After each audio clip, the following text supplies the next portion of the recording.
teka-teki mistik Syekh Siti Jenar.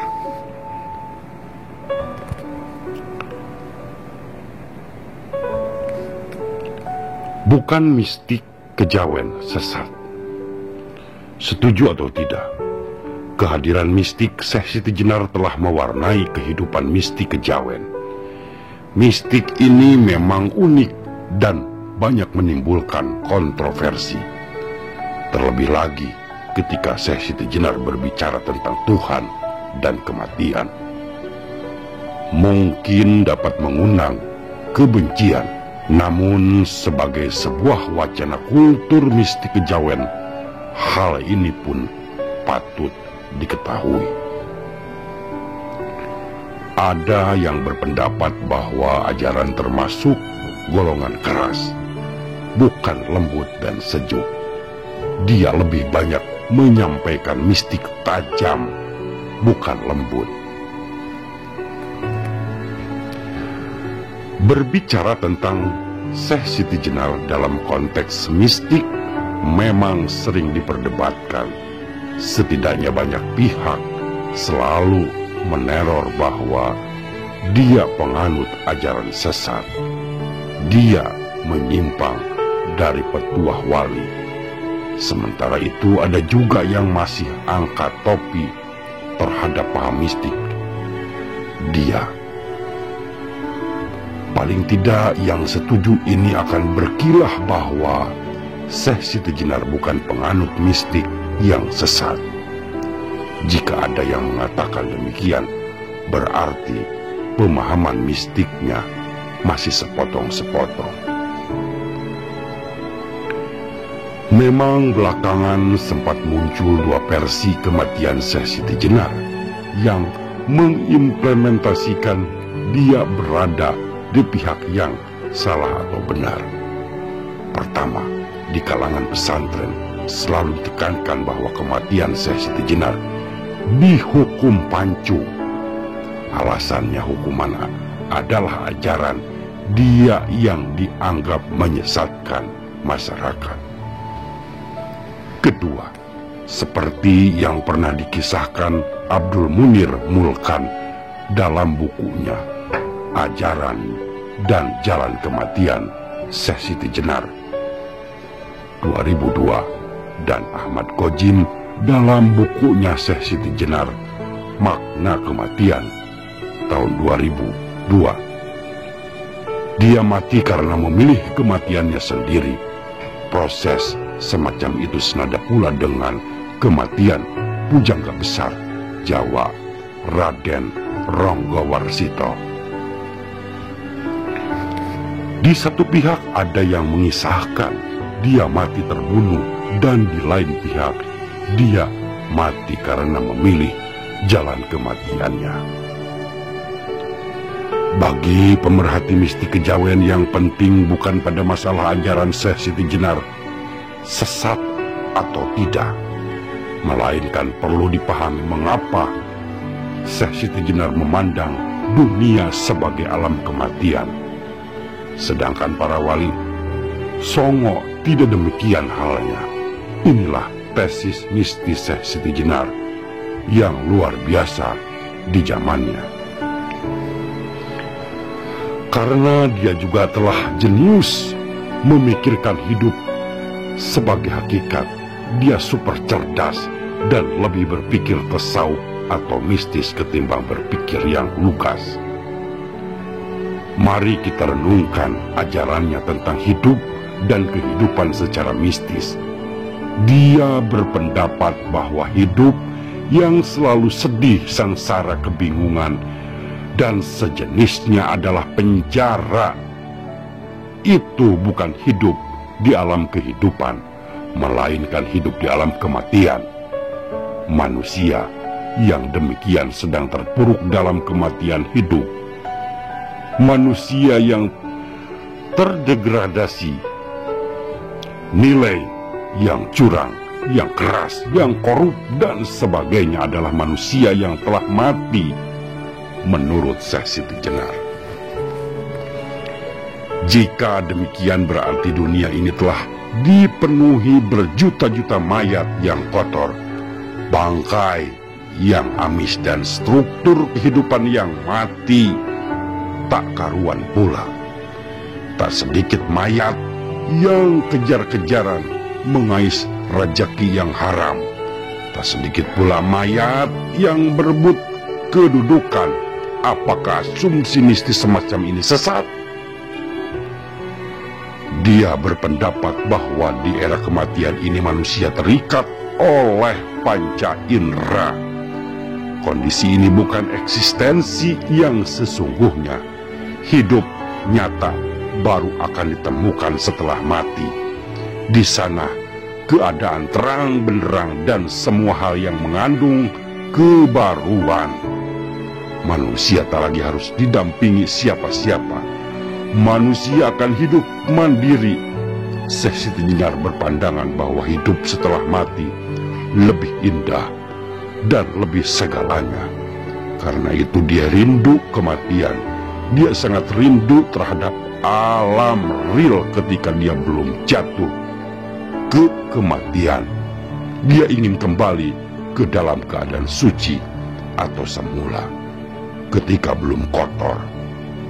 Untuk itu Syekh Siti Jenar mengajarkan bahwa hidup manusia akan mengalami proses mistis.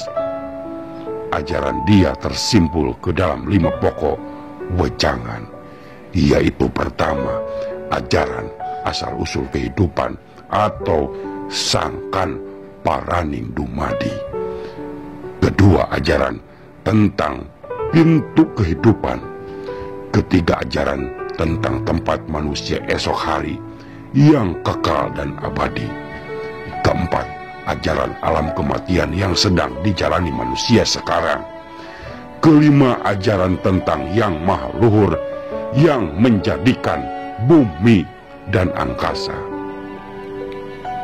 Kalau demikian, apakah ajaran dia memang gelap? Tidak. Dari 5 ajaran kehidupan yang diajarkan jelas positif, yang menjadi masalah mengapa dia selalu mendapat cap merah ketika itu. Mengapa konteks ajaran demikian membuat Wali Songo marah? Pasalnya ajaran Syekh Siti Jenar yang demikian dianggap tak sejalan dengan ajaran Wali. Kiranya semua itu yang keliru adalah penerapan mistik Syekh Siti Jenar yang disalahartikan. Tak sedikit memang orang yang menerima wejangan dia lalu berbuat onar, berbuat jelek, bunuh diri, dan seterusnya. Pendek kata, tak sedikit di antara mereka yang segera ingin mati karena hidup di kelak kemudian hari justru lebih sempurna. Kalau begitu, yang keliru adalah cara menjalani ajaran Syekh Siti Jenar, bukan ajaran itu sendiri. Cinta mati kan sebenarnya bagus, tetapi jika mereka segera ingin mati dengan jalan tak wajar, yang salah. Padahal sejauh pemahaman saya, Syekh Siti Jenar tak mengajarkan orang harus bunuh diri. Ini masalahnya. Guru mistik sejati. Syekh Siti Jenar sesungguhnya tergolong guru mistik yang brilian. Dia guru mistik sejati yang tahu berbagai hal. Dia juga dikenal sebagai guru sekaligus wali yang menyebarkan Islam di Jawa secara kontekstual. Dasar penyampaian ajarannya adalah realita, karena dalam berbagai hal adalah yang disesuaikan dengan kondisi Jawa. Karena itu ketika Ki Ageng Pengging tidak mau sowan ke Demak Bintara sebagai pembangkangan atas ajaran Syekh Siti Jenar, peristiwa ini masih perlu ditinjau lagi. Bukankah di dalam karya berjudul Syekh Siti Jenar itu Ki Ageng Pinggir juga telah mengingatkan secara politis terhadap tindakan Ki Ageng Pengging? Dalam kaitan itu, Ki Ageng Pongging memang menjadi manusia bebas. Ia hidup di bumi Tuhan, bukan bumi Demak. Paham?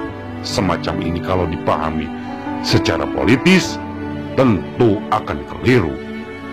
Paham ini perlu diterjemahkan dari aspek mistis bahwa hakikat hidup memang kebebasan itu. Manusia bebas hidup di mana saja. Manusia bebas menentukan apa saja sejauh dalam kerangka Tuhan. Kalau begitu, apakah pandangan Ki Ageng Pongging atau Ki Kebo Kenanga itu salah?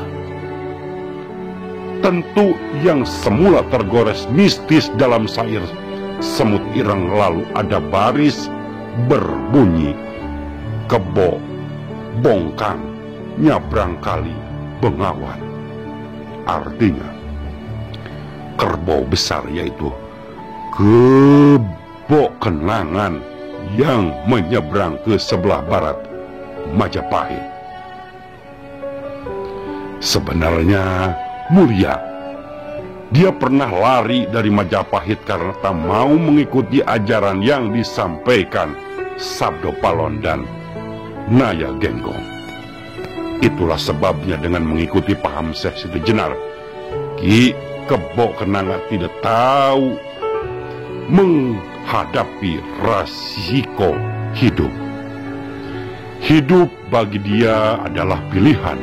Kematian bagi dia bukan hal yang sengsara.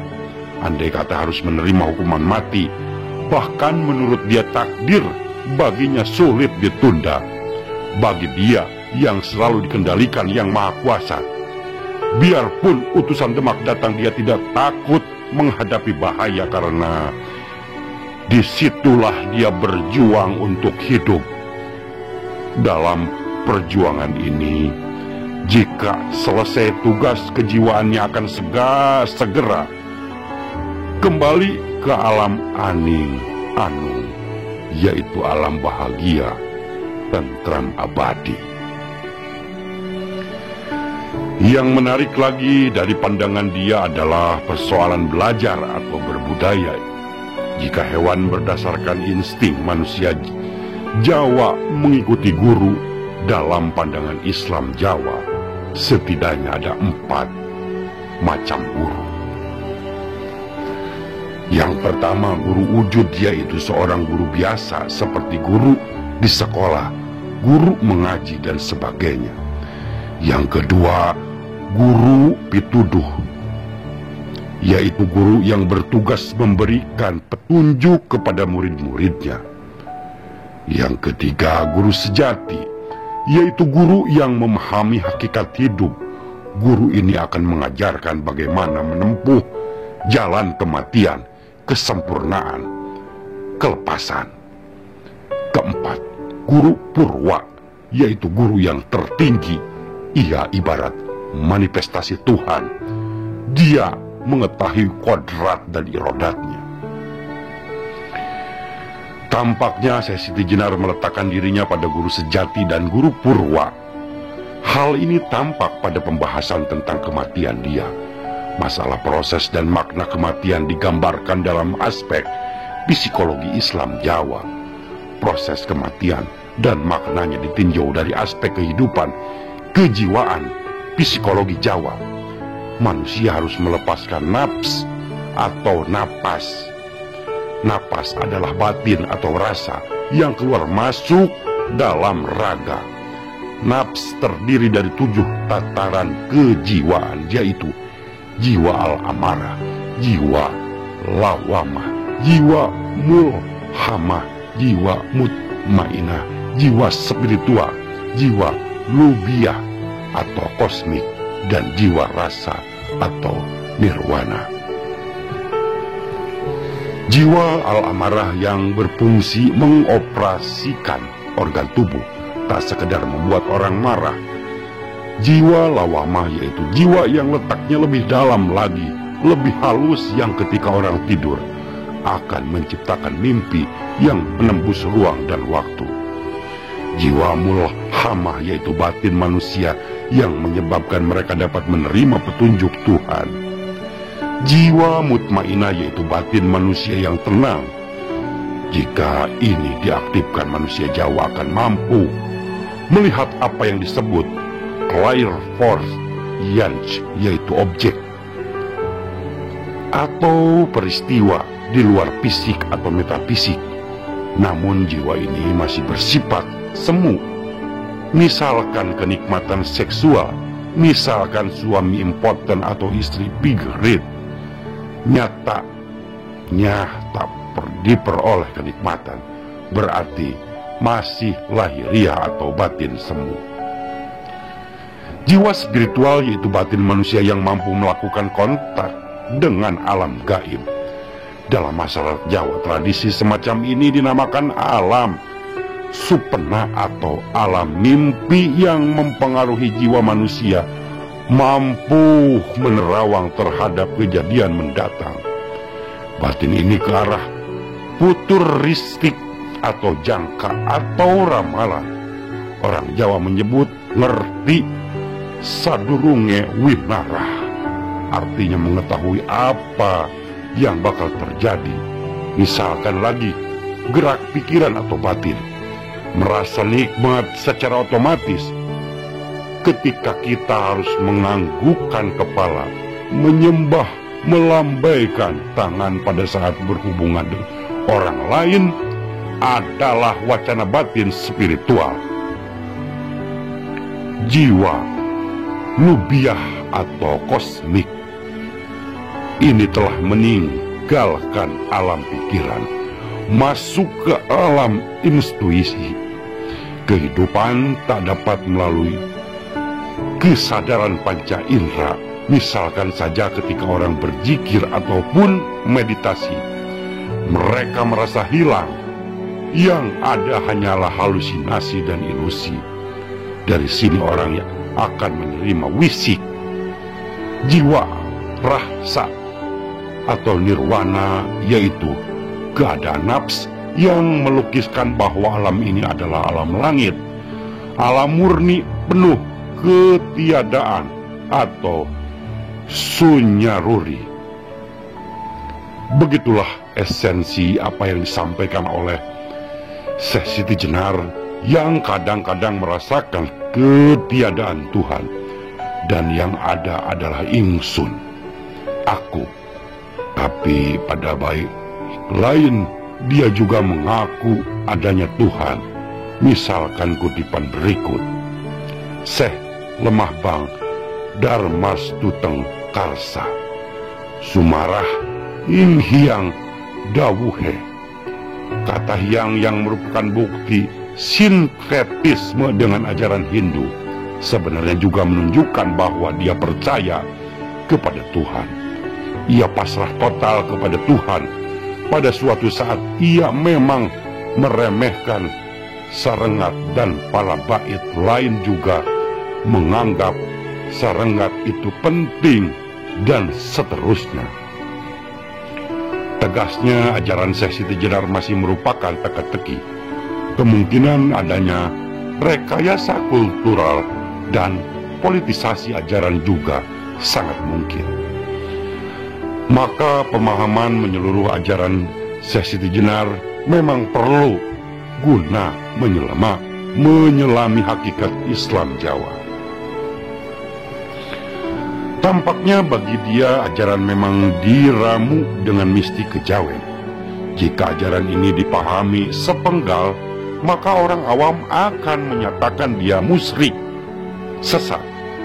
Padahal bagi dia hidup adalah proses untuk menemukan ananing, uninung, uninang. Artinya hidup untuk mencari kejernihan batin, hidup untuk mencari dunung atau tujuan. Tujuan hidup akan tercapai melalui sangkan paraning dumadi. Ini paham Islam Jawa yang selalu menjadi misterius. Dikutip dari buku Mistik Kejawen oleh Swardi Endraswara.